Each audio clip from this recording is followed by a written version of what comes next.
Hey everyone, welcome back to another episode of Dreams in Focus. My name is Garima and I get to talk to you about how I'm living my dream and, hopefully it inspires you to do the same.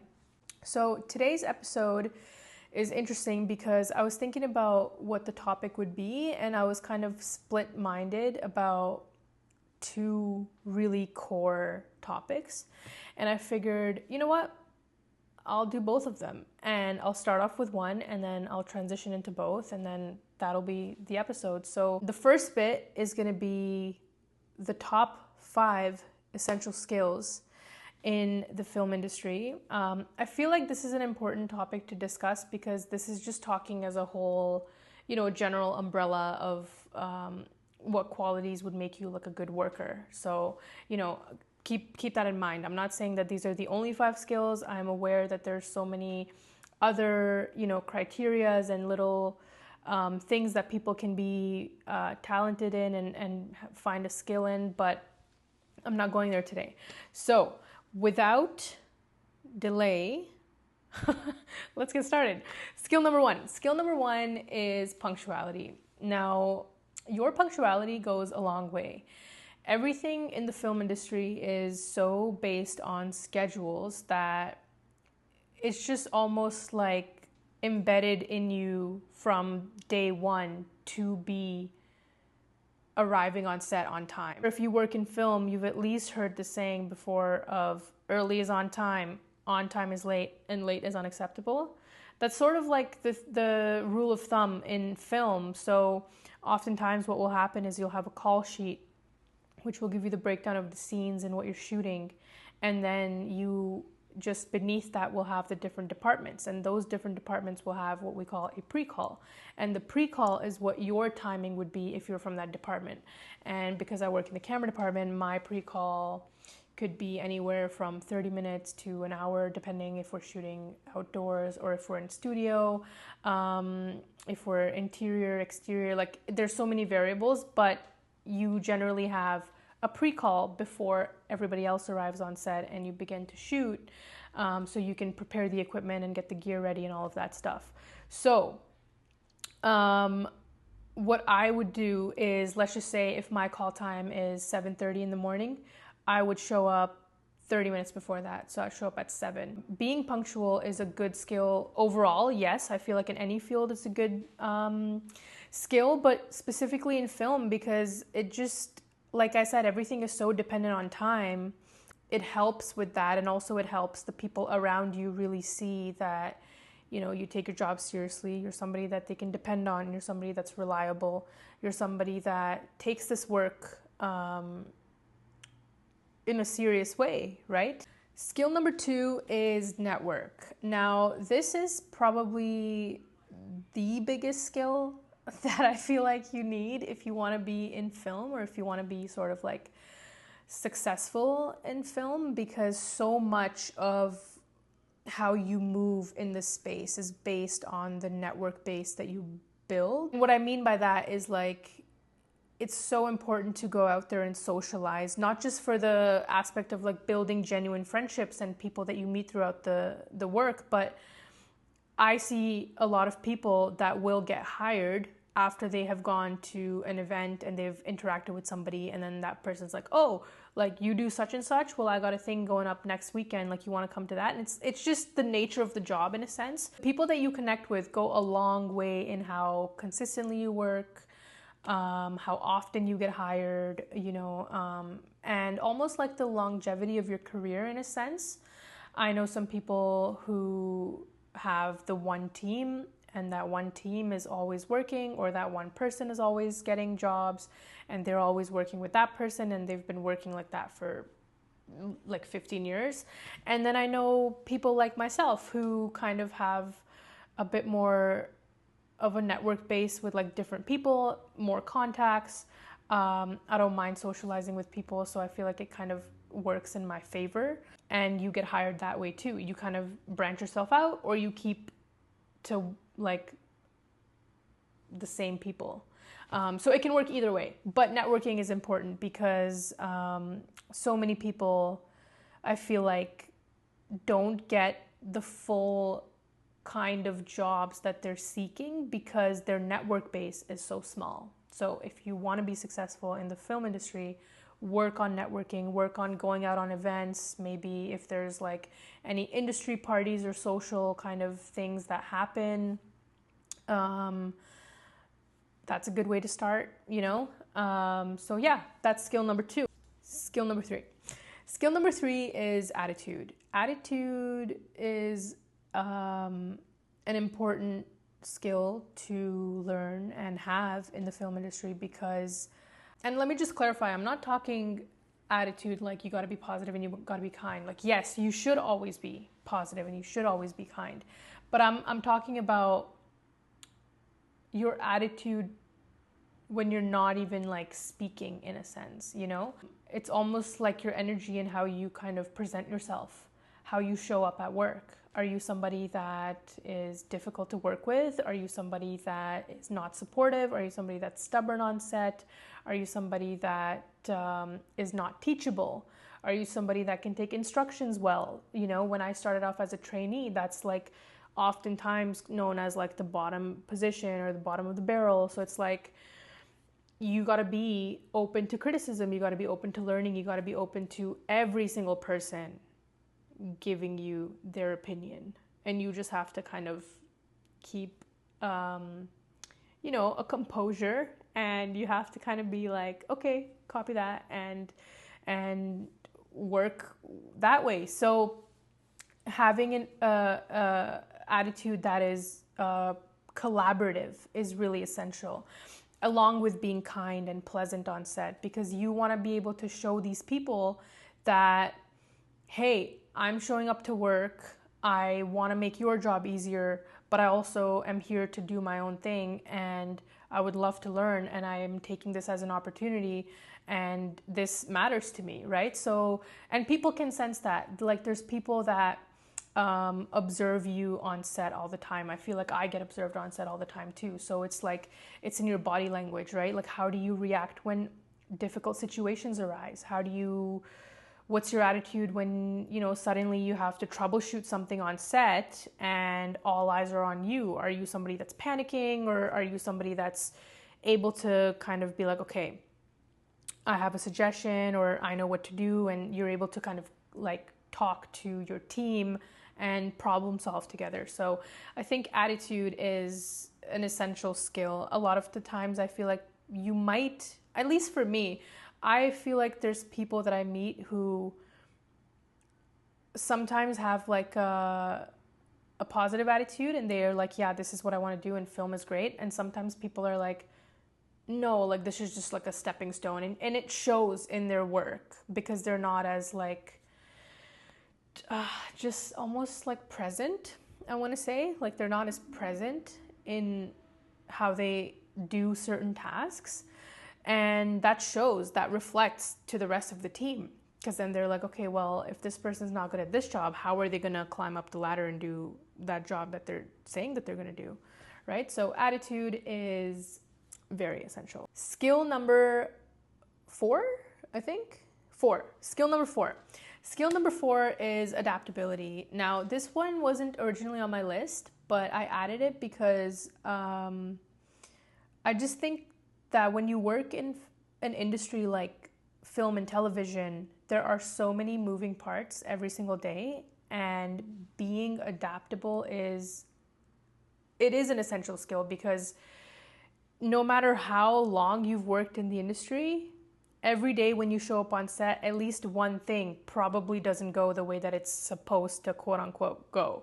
So are you able to adapt to that? Are you able to look at all the moving parts and be like, okay, great, no problem, and then keep the flow going? Or are you going to be like, well, that wasn't part of the plan, and be stubborn, right? So, I mean, it kind of goes without saying, but I think having the ability to be adaptable, being somebody that's open and flexible to changes, constant changes, sometimes even like on the fly, and sometimes not even just with film and TV, there's different styles of work too, right? There's music videos, there's documentaries, like that workflow would require a lot more adaptability than a more structured dynamic like film and TV. So that's something that I know I had to learn earlier this year with my personal experience of like wow, I really have to learn how to adapt. Like I thought I knew how to adapt until I worked on a documentary, and I was like, I really need to work on that skill. So it's an ongoing process, and sometimes things get tossed at you and they get thrown at you, and that's kind of like the fun of it as well, in a sense. Like it's the fun of it, but also it's a skill. So it's that fine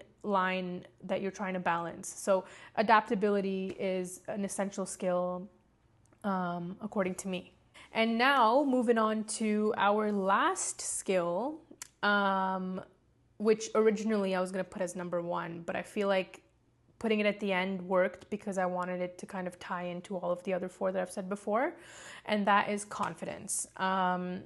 You need to be a confident person if you want to be in the film and television industry. It doesn't matter if you want to be in front of the camera or behind the camera or in the post-production office or somebody that's in the marketing and digital field, like anything to do with this platform, you need to have confidence. And I'm not just talking about confidence in you knowing what you want to do. You need to be somebody that has the confidence in themselves to show up to work and do the role, in a sense.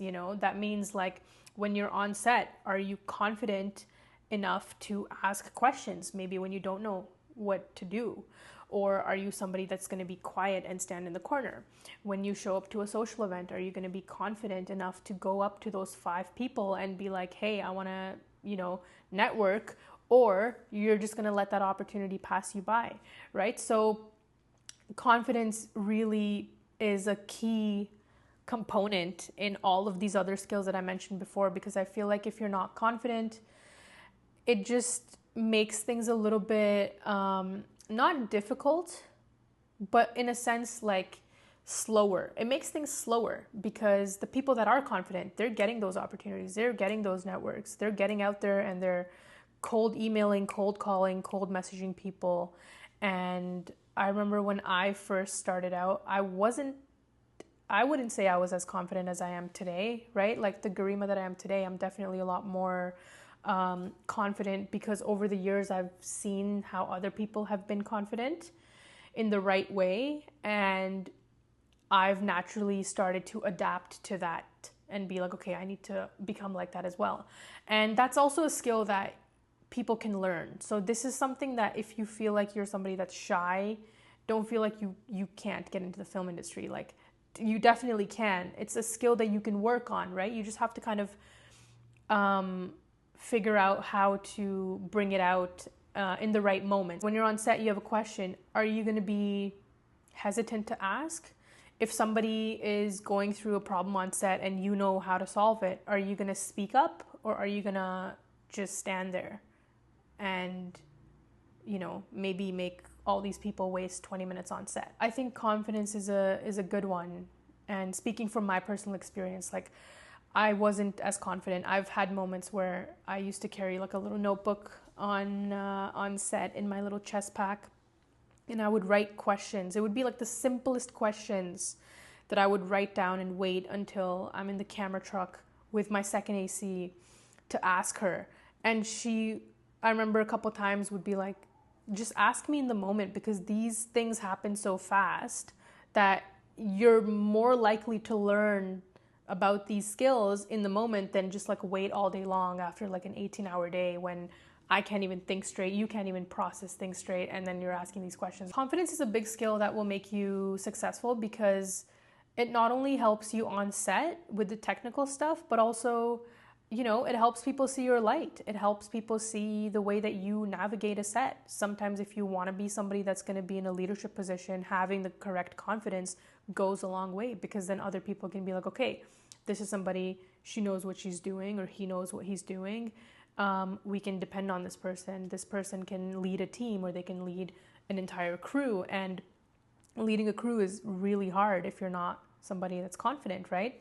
A lot of these sets that I find myself on are crews of anywhere between, like I've had crews as small as 5 people to like 300, 400 people on a set. So it's like, it really varies. And if you're the leader, or if you're in that position of a leader, then you need to be confident, and it's not the loud confidence that like assertive alpha confidence. It's just that grounded confidence of like, I know what I'm talking about. I'm not somebody that's here to just like waste everybody's time. I take my craft seriously.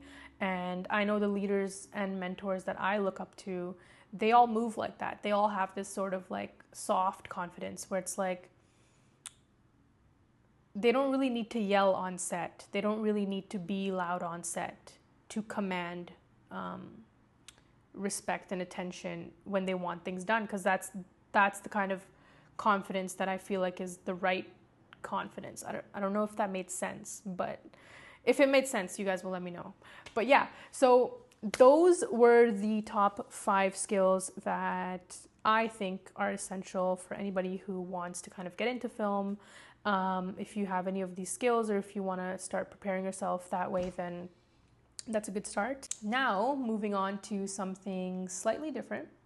The second part of this podcast, I wanted to take time to talk about the importance of grounding and authenticity in this industry. And the reason why I wanted to talk about it and why I feel like it's important is because I'm going through a moment right now where I'm currently on a trip because I feel sort of imbalanced and not as grounded before I hop onto my next project. So I feel like it's a bit of a, I'm going to speak it into existence kind of thing. And B, I just feel like sometimes, we have no problem showing up authentically in our personal life, with our friends, with our family members, with ourselves, but it's very rare when we show up authentically at work, right? Oftentimes we put up like a bit of a guard at work. Sorry, let me rephrase that. Oftentimes we show up authentically as ourselves at home or in our personal life or with our friends, family, but not really at work.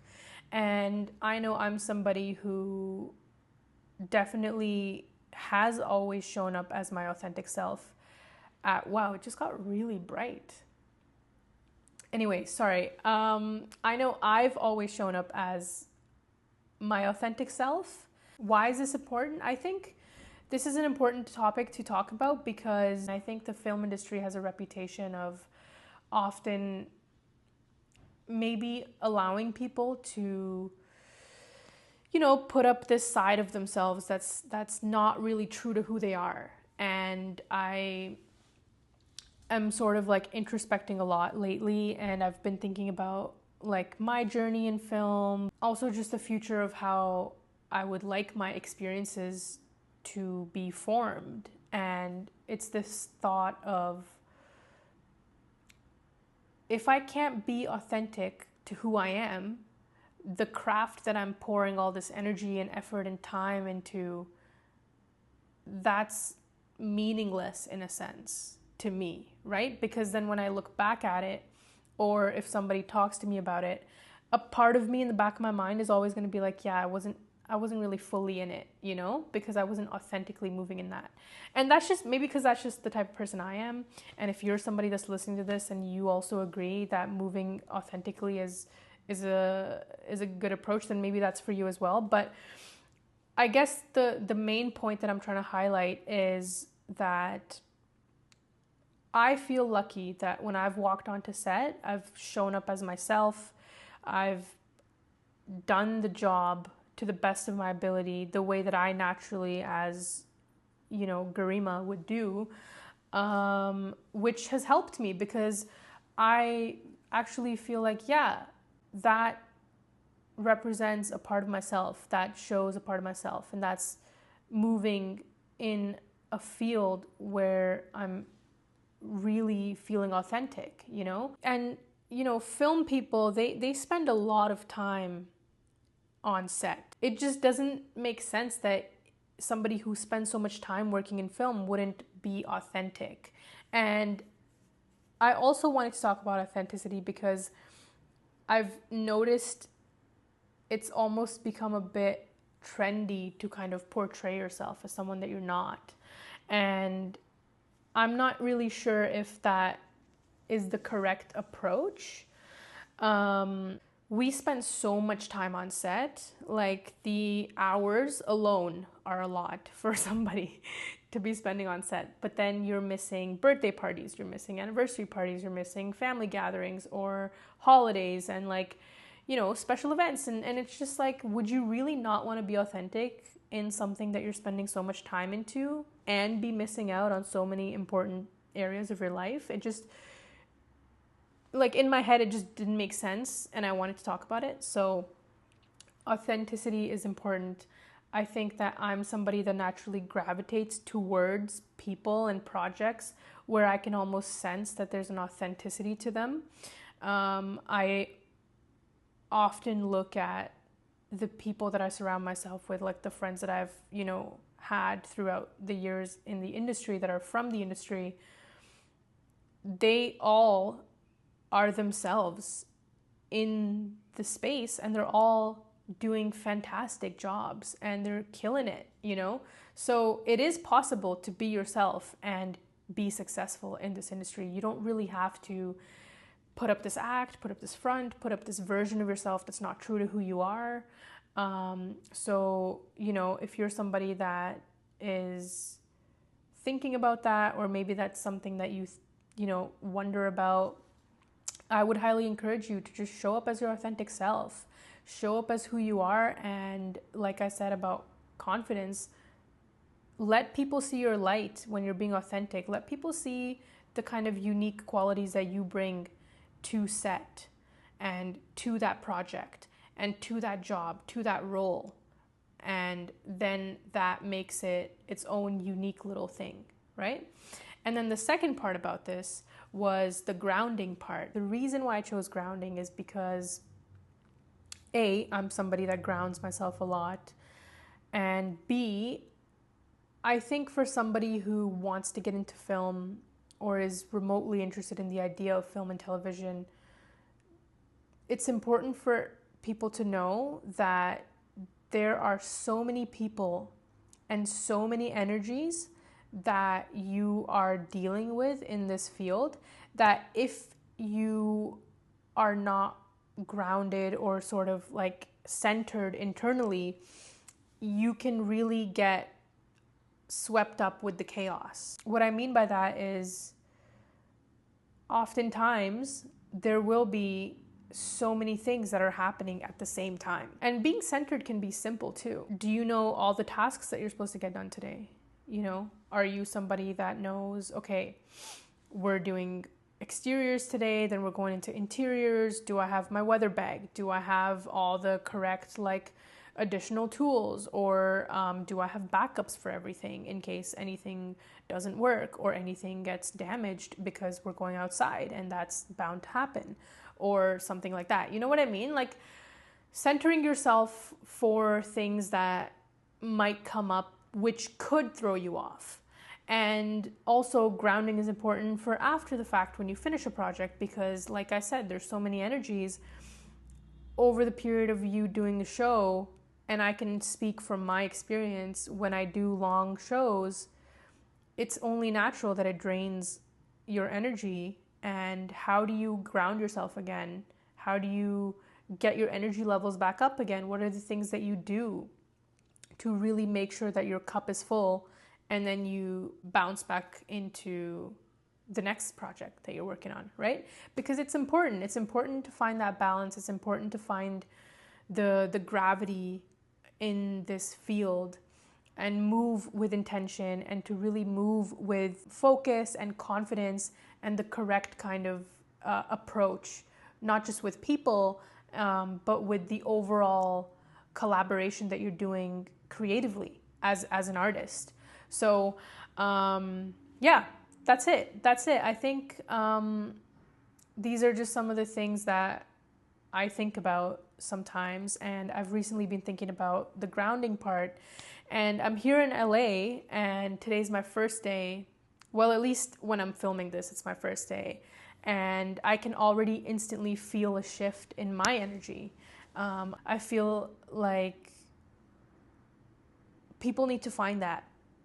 People need to go out there and find what grounds them when they work in this industry. It could just be something like spending time with their family, spending time with your loved ones, spending time with your pets, or going out on nature walks.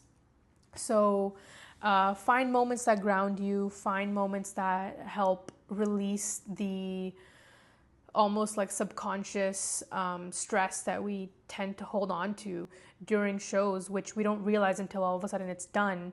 And we're like, wait, I don't have to worry about all these like 100 things on my mind. I can just relax. And it can be quite a switch, right? Because we go from working all the time to all of a sudden having a break, and then we work all the time and then have a break. So the scheduling can be very sporadic. That's why grounding is even more essential, because you don't want to be thrown off when you go from one project to the next, and you don't want to come off as somebody who is a little bit scattered, right? We want to make sure that we come across as grounded as possible, as present as possible, as intentional as possible with ourselves, not just with the people that we're talking to, but overall collectively, as a creative who's a part of this project and helping bringing somebody's vision to life. So that brings me to the end of today's podcast, everybody. Thank you so much for listening. It got a little bit heavy in the end, but that's what we're here for. We're here to talk about the stuff, even if it's light or heavy. I kind of intended it to be something where if I do go on tangents like this, maybe it will be a space for somebody to also resonate with, because I can't be the only one that thinks about this kind of stuff, right? So yeah, if you enjoyed listening to this, make sure you come back for more. If you didn't, tell me stuff about it. Let's have a chat, and yeah, thanks for watching, and I'll see you guys on the next one.